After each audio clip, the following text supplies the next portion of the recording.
So welcome back to another episode of Practical Organic Living. In today's episode, I'm going to show you how to roast coffee at home. So Sally already explained to you inside why we chose this particular roaster. Hopefully I'm going to be able to show you today is how easy it is to roast your coffee beans at home.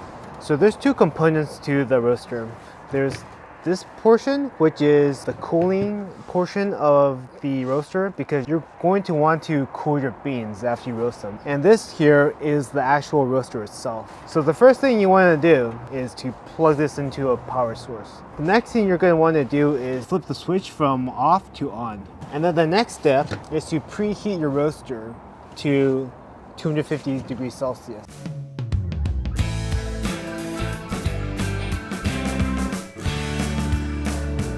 And what that's going to do is it's going to start rotating the drum. And what I like to do is put the lid cover on top because that'll trap some heat and preheat this a little faster. So the temperature inside has reached 250 C. So what I'm going to do is stop this for a moment, take the lid off, take this out, and pour pre-measured amount of beans in here. And you want to do this fast because it's going to start losing heat.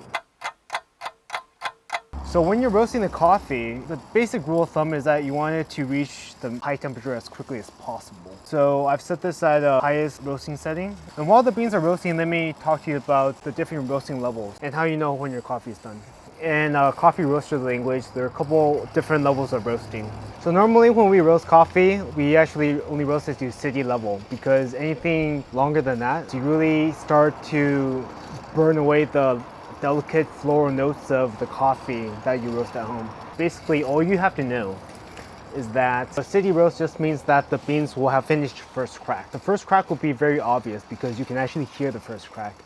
The coffee beans are starting to crack, and the color of the coffee beans has actually turned light brown. And once the coffee cracks, what I do is that I actually turn heat level all the way to 0. And about 30 seconds to a minute after, I'll open the coffee drum and I'll put the roasted coffee on the cooling area.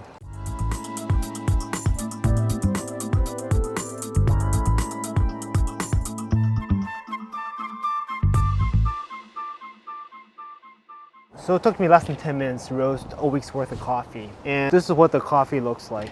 I've got 2 more types of coffee to roast. So after I'm done roasting this coffee, I'll bring you inside to taste test the coffees, and hopefully we'll be able to pick up the notes that are present on the label. So now we're going to be brewing the coffee that we roasted yesterday. So what I'm going to do is to measure out 15 grams of each of the 3 different varieties of coffee that we roasted yesterday.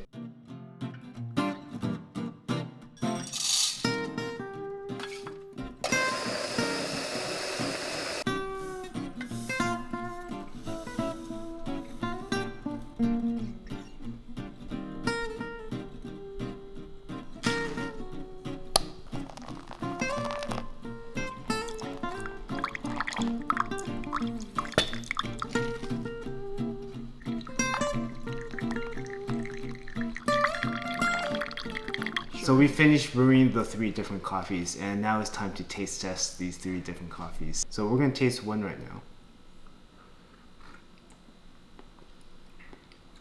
I think we mostly taste the blueberry. So all in all, interesting coffee. So maybe we move on to the second coffee now. Oh yeah. This one tastes different. It tastes a lot like really good tea actually. And for this one, there's also some pomegranate.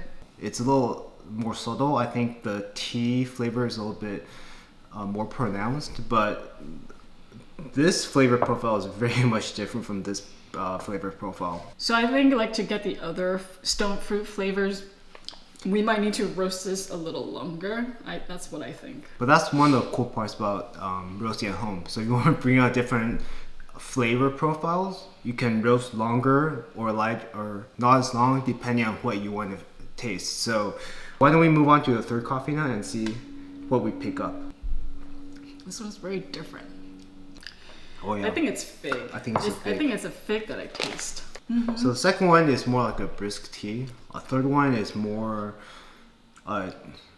the description says juicy flavor profiles, and I think that's pretty accurate because I think Sally tastes a lot of the fig.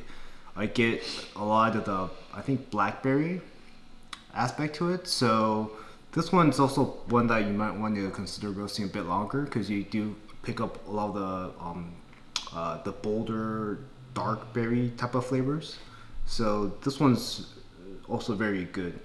Now that the first cup's cooled down a little more, you can taste the blueberry flavor even more. Oh. It's more pronounced now. Try it. Okay.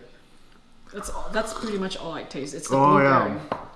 Yeah. Oh yeah. You taste the blueberry. So another interesting thing, I guess when you taste different coffees, go back and forth, that you actually pick up different flavors from the different coffees.